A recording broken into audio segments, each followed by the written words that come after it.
ஏய் என்னடி என்னடி கண்ணடிக்கும் பூங்கொடி உன்னிடத்தில் என் இதயம் மாட்டிக்கிச்சடி. மாட்டும் மாட்டோம். ஆமா, நீங்க எப்போ எங்க அண்ணங்கிட்ட வந்து பொண்ணு கேட்க போறீங்க? நீ என்ன பேசுற பிந்து? எனக்கு வேலை இல்ல, அது உனக்கு தெரியும்ல. அது தெரிஞ்சுக்கிட்டு நான் எந்த மூஞ்சியை வச்சுட்டு வந்து உங்க அண்ணாட்ட நான் உன்னை பொண்ணு கேட்பேன்? அதுக்கு இப்போ எங்க வீட்டில் என்ன நடக்குது தெரியுமா? எங்க அண்ணி இப்பவே எனக்கு மாப்பிள்ளை பார்க்க ஆரம்பிக்கணுங்கிறத பத்தி பேசிட்டு இருக்காங்க. நான் வேலைக்கு போகணும்னு சொல்லி சமாளிச்சிட்டேன். ஆனா அண்ணனோட மனசை மாத்துறதுக்கு எவ்வளோ நேரம் ஆகும்? இதெல்லாம் நீ யோசிச்சு பாரு. என்னோட சூழ்நிலையும் நீ கொஞ்சம் யோசிக்கணும்ல. பிந்து, நீ சொல்றது எனக்கு புரியுதுடா. நீ கொஞ்சம் பொறுமையா இரு. நம்ம யாரை வச்சு பேச முடியும்? எங்க அக்கா வந்து நேரடியா பேசினா நல்லா இருக்காது பிந்து. அதனால தான் சொல்றேன், நீ கொஞ்சம் பொறுமையா இரு. நான் இன்னும் எவ்வளோ பொறுமையா இருக்கிறது அதையும் சொல்லிட. இங்க பாரு, நம்ம லவ் பண்ண ஆரம்பிச்சு 6 வருஷம் ஆச்சு. இப்போ எனக்கு மாப்பிள்ளை பார்க்கவும் ஆரம்பிச்சிட்டாங்க. எங்க அண்ணன் ஒரு மாப்பிள்ளையை கூட்டிட்டு வந்து நிறுத்தி இந்த பையனை கல்யாணம் பண்ணிக்கோன்னு சொன்னா அவரை எதிர்த்து பேசுற தைரியமும் எனக்கு கிடையாது. அதனால தான் நான் உங்ககிட்ட சொல்றேன், முன்னாடியே வந்து நீ பொண்ணு கேட்டேன்னா என்ன ஏதுன்னு தெரிஞ்சிடும். நானும் அண்ணங்கிட்ட ஸ்ட்ராங்கா நின்று எடுத்து சொல்லுவல்ல. சரி, நீ கவலைப்படாத. நான் அக்காவை வந்து பொண்ணு கேட்க சொல்றேன். இங்க பாரு, கஷ்டமோ நஷ்டமோ நம்ம 2 பேரும் சேர்ந்து பார்த்துக்கலாம். நீ வேலை இல்லைங்கிறத நினைச்சு கவலைப்படாத. நான் சொல்றத கேளு. நமக்கு கல்யாணம் ஆன உடனே எல்லாம் சரியாயிடும்.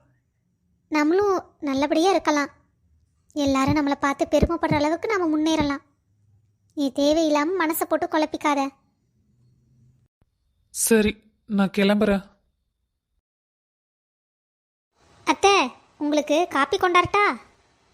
ஆ சரி மருமவளே, ஒரு டம்ளரே காப்பி மட்டும் கொண்டாங்க.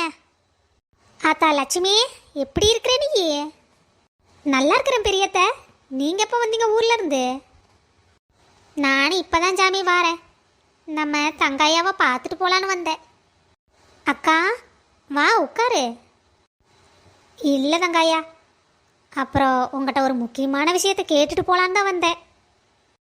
சொல்லுக்கா, என்ன விஷயம்? எதா இருந்தாலும் நேருக்கு நேர் சொல்லு. எதா இருந்தாலும் பேசி தீர்த்துக்கலாம். அது ஒன்றும் இல்லை.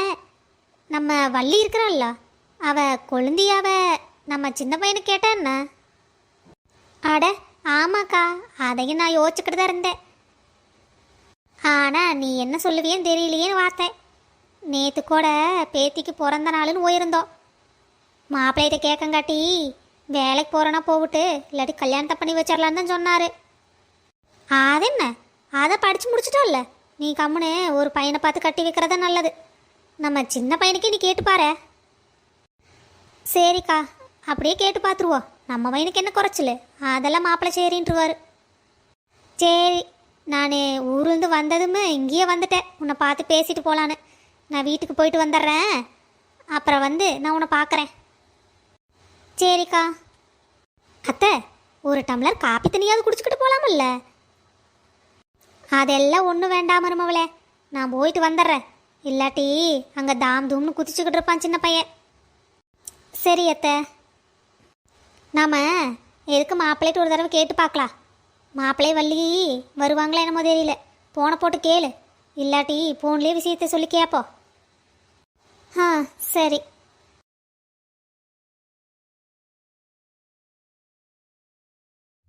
பொண்ணோட பிறந்த நாளைக்கு நிறைய கிஃப்ட் வந்திருந்தது. எல்லாமே பார்த்து அவ ரொம்ப சந்தோஷப்பட்டா. ஆ, நானும் தான் பார்த்தேன். அவ சந்தோஷம் எனக்கு ரொம்ப சந்தோஷமா இருந்தது.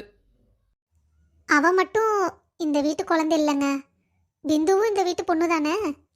அவளை பற்றியும் யோசிக்கணும்ல. அவளும் சந்தோஷமா இருக்கணும்ல. ஆமா, பிந்து தான் என்னோட பொண்ணாச்சே. அவ சந்தோஷமா இருக்கணும்னு தான் நானும் நினைக்கிறேன். இன்னைக்கு அம்மா ஃபோன் பண்ணாங்களே, நம்ம பிந்துவை சின்னண்ணனுக்கு கேட்டதா சொன்னாங்க. என்னம்மா சொல்ற நீ? அதான் பிந்து கொஞ்ச நாள் வேலைக்கு போறேன்னு சொன்னால. அவ ஆசை ஏன் கெடுப்பானே? அவ வேலைக்கு போயிட்டு போறா. அதுக்கப்புறம் அவளுக்கு கல்யாணம் பண்ணி வச்சா கிடக்குது. நானும் அதைத்தான் அம்மா கிட்ட சொன்னேன். அம்மா கல்யாணத்துக்கு அப்புறம் வேலைக்கு போனா வேலைக்கு என்ன ஜெயித்துக்க மாட்டேனா சொல்றாங்க அப்படின்னு கேட்குறாங்க. வா பிந்து, உன்னை பற்றி தான் நானும் உங்கள் அண்ணனும் பேசிகிட்டு இருந்தோம். என்ன பற்றியா? என்ன நீ சொல்கிறீங்க? என்னை பற்றி பேசுறதுக்கு என்ன இருக்கு? ஆமாம், இனி உன்னை பற்றி தான் நாங்கள் யோசிக்கணும். ஏன்னா உனக்கு கல்யாண வயசு வந்துருச்சுல்ல பிந்து, உன் கல்யாணத்தை பற்றி தான் பேசிகிட்டு இருந்தோம். இங்க பாருமா பிந்து, உங்க அண்ணன் எந்த மாப்பிள்ளைய சொன்னாலும் நீ கல்யாணம் பண்ணிக்குவல்ல? இல்ல உன் மனசுல வேற யாராச்சும் இருக்காங்களா? என்னங்க பேசுறீங்க நீங்க? அவ உங்க தங்கச்சி.